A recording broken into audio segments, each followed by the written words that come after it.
Hello guys, welcome back to my channel. ഇന്ന് നമുക്കൊരു അടിപൊളി ട്രാവൽ വ്ളോഗ് ആയാലോ. നമ്മൾ ഒരു ജസ്റ്റ് കോഴിക്കോടറ്റം വന്നൊരു ചെറിയൊരു വ്ളോഗ്. കാരണം ഞാൻ പകുതി മുക്കാലും എടുക്കാൻ എനിക്ക് പറ്റില്ല. ഞാൻ വ്ളോഗ് എടുക്കാനൊന്നും കരുതിയിട്ടില്ല. അപ്പോൾ ഹസ്ബൻഡ് വന്നുകൊണ്ട് എന്താ അപ്പോൾ വ്ളോഗ് എടുക്കാതൊക്കെ വ്ളോഗ് എടുക്കുകയെന്നൊക്കെ പറഞ്ഞ് മൂപ്പര് നിർബന്ധിച്ചിട്ട് എടുക്കുകയാണ്. ഞാൻ എടുക്കാനൊന്നും കരുതിയിട്ടില്ല. നമ്മൾ മൂപ്പരെന്തോ ആവശ്യത്തിന് വേണ്ടി KSEBയിൽ എന്തോ ആവശ്യമുണ്ടെന്ന് പറഞ്ഞപ്പോൾ അങ്ങനെ മൂപ്പര് പോകുകയാണ്. അപ്പം ഞാനുണ്ട് പറഞ്ഞുകൊണ്ട് ചീഞ്ഞുകാണ്ട് ഞാനും മക്കളും വലിഞ്ഞു കയറിയതാ വണ്ടിയിൽ. ഞങ്ങളുണ്ട്, ഞങ്ങളെ കൊണ്ടുപോകാൻ നിങ്ങൾ അങ്ങനെ ഒറ്റയ്ക്ക് പോകണ്ടായിരുന്നു. ഞങ്ങളും വെയ്ത്താല കൂടി. നമ്മൾ മൂപ്പര് കരുതിയ കാര്യം നടന്നില്ല. ഓഫീസിൽ പോയപ്പോൾ അവിടെ ആളില്ലാന്ന് എന്തോ പറഞ്ഞു. ഞങ്ങൾ പോന്നു.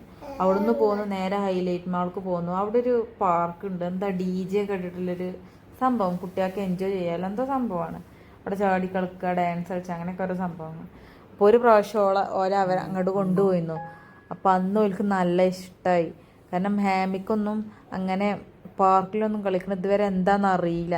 അപ്പോൾ അന്നൊരു കുറച്ച് ദിവസം 2-3 മാസം മുന്നേ കൊണ്ടുപോയി കാണിച്ചു കൊടുത്ത് പോകാൻ ഇടയ്ക്കിടയ്ക്ക് പറയും മെച്ചിയെ പാർക്ക് പോവുക, അപ്പച്ചനോട് പറയും പാർക്കൊക്കെ പോവുക പറഞ്ഞു. അപ്പോൾ അങ്ങനെ അതും കൂടി അതിൽ ആ ഒരു പോക്കിൽ ഒരാഗ്രഹമാണ് സാധിച്ചു കൊടുത്തു. അവൾക്ക് ഭയങ്കര സന്തോഷമായിക്കാണ്, പറയാൻ വയ്യട്ടോ. അത് നമുക്ക് വരേണ്ട ഒരു ആവശ്യം ഉണ്ടായിരുന്നു, വേറൊരു ആവശ്യം കൂടി ഉണ്ടായിരുന്നു. അപ്പോൾ അതുകൊണ്ട് കൂടി കേട്ടോ വന്നത്. പിന്നെ എനിക്ക് ചെറിയ ചെറിയ പർച്ചേസിങ് ഉണ്ട്. പിന്നെ അതിൻ്റെ ഇടയിൽ കൂടെ ഞാൻ ആദ്യക്കുട്ടനെ ജസ്റ്റ് ഒന്ന് കളിപ്പിച്ച് നോക്കിയാൽ ഓൻ അതിന് പറ്റിയ മൂഡിലൊന്നുമല്ല. ഓൻ ഉറക്കം വന്ന് കണ്ട് ഇങ്ങോട്ട് തലയിൽ കയറിയിരിക്കണം. പിന്നെ ഞാൻ അവിടെ ഇരിക്കന്നെയായിരുന്നു. ഞാൻ അവിടെ നിന്ന് എണീറ്റില്ല. അവിടെ ഇരുന്നോടത്ത് ഇന്ന് ഞാൻ വീഡിയോ എടുത്തേക്കാണ്. എനിക്ക് ഒന്നിനും വയ്യാറുണ്ട്, ഞാൻ അവിടെ ഇരിക്കുന്നു. പിന്നെ കുഞ്ഞുമോൻ തന്നെ ഇതിനോലെ പിന്നാലെ നടന്നിരുന്നത്. പിന്നെ പേരൻസിനൊക്കെ അലൗഡാണ് ഉള്ളിക്ക്. ഞാൻ ചാടി കളിക്കാനൊന്നും പറ്റൂല തോന്നണു. അത് പറ്റൂല എന്ന് പറഞ്ഞു ചോദിച്ചപ്പോൾ. പിന്നെ പറ്റുന്നുണ്ടെങ്കിൽ നമ്മളൊക്കെ ഒന്ന് ചാടും. പിന്നെ ഈ ചാടുന്ന സാധനത്തിൽ ഒരാളോ 2 ആളിലേറൊന്നും ചാടാൻ പാടില്ല, അങ്ങനെ എന്തൊക്കെയോ പറഞ്ഞു. അപ്പോൾ പിന്നെ ഞാൻ മറ്റവനെ അവിടെ നിന്ന് മാറ്റി. പിന്നെ അവിടെ എന്തോ ഒരു കുണ്ടിലെന്തോ എന്താ പറയുക സ്പോഞ്ചിൻ്റെ പീസൊക്കെ ഇട്ടിക്കണം. അതൊക്കെ വലിച്ചെടുത്ത് കൊണ്ടുവക്കണം. ഐറ്റങ്ങൾ വലിച്ചെടുത്ത് കൊണ്ടുവന്നിട്ട് എനിക്ക് ചീത്ത പറഞ്ഞിക്കണോ സംശയമുണ്ട്. അതിൻ്റെ ഇടയിൽ വന്ന് പറയണത് കേട്ടിരുന്നു, ആ സ്പോഞ്ച് എടുക്കാൻ പാടില്ല വീഴുന്നു, അതവിടെ നിലത്ത് തൊട്ടുന്നു എന്തൊക്കെയോ പറഞ്ഞിരുന്നു. പിന്നെ എന്തൊക്കെയോ അവിടെ വേറെ എന്തൊക്കെയോ ആക്ടിവിറ്റീസ് ഉണ്ട്. പക്ഷേ ഈ പ്രായക്കാർക്ക് കുറച്ചും കൂടി ആവണുള്ളൂ, എന്നാലേ കഴിയുള്ളൂ.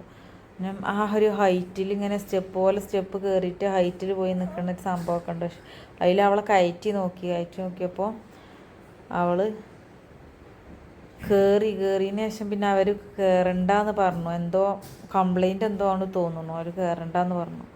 പിന്നെ നമ്മൾ കയറിയില്ല. അതിനെന്തോ ഒരു ഇതിൻ്റെ ഉള്ളിൽ കയറുമ്പോൾ എന്തോ കാലിൻ്റെ അടിയിൽ ഷോക്സൊക്കെ ഇടണം കേട്ടോ. പിന്നെ നൈക്കൻ്റെ ഷോപ്പിൽ കയറേണ്ട ഒരു ആവശ്യം ഉണ്ടായിരുന്നു. വർക്കിന് വേണ്ട കുറച്ച് സാധനം പർച്ചേസ് ചെയ്യാണ്ടായിരുന്നു. അപ്പം അങ്ങനെ ലിപ്സ്റ്റിക്ക് ഒക്കെ, ഒരു ഡാർക്ക് ലിപ്സ്റ്റിക്ക് വേണം. അപ്പോൾ അതൊക്കെ പർച്ചേസ് ചെയ്തു. ഹൈലൈറ്റർ പർച്ചേസ് ചെയ്തു. അത് രണ്ടും പർച്ചേസ് ചെയ്തപ്പോൾ 2 എടുത്താൽ 1 ഫ്രീ ഉണ്ടെന്ന് പറഞ്ഞിട്ട് ഒരു സാധനം കൂടി എടുത്തോളി പറഞ്ഞു. അപ്പം ഞാൻ എന്ത് ചെയ്തു, നൈക്കൻ്റെ ഒരു ടോണർ എടുത്തു. പിന്നെ വേറെ എന്തോ ഒരു സാധനം വാങ്ങിക്കണു, അത് എന്താണെന്ന് എനിക്ക് കറക്റ്റ് ഓർമ്മയില്ല, ഞാൻ മറന്നു പോയിക്കൊണ്ടു. കുറച്ച് ദിവസമായി ഗ്യാലറി കിടക്കാൻ തുടങ്ങിയിട്ട്. അപ്പോൾ എന്തിനൊക്കെയോ വാശി പിടിച്ച് കരയുകയാണ്. അപ്പോൾ എന്തിനാ വെച്ചാൽ ഓക്ക് അത് വേണം പറഞ്ഞിട്ട്. പിന്നെ അടുത്ത വീഡിയോ ആയിട്ട് വീണ്ടും കാണാം. ബൈ. ചാനൽ സബ്സ്ക്രൈബ് ചെയ്യാൻ മറക്കല്ലേ.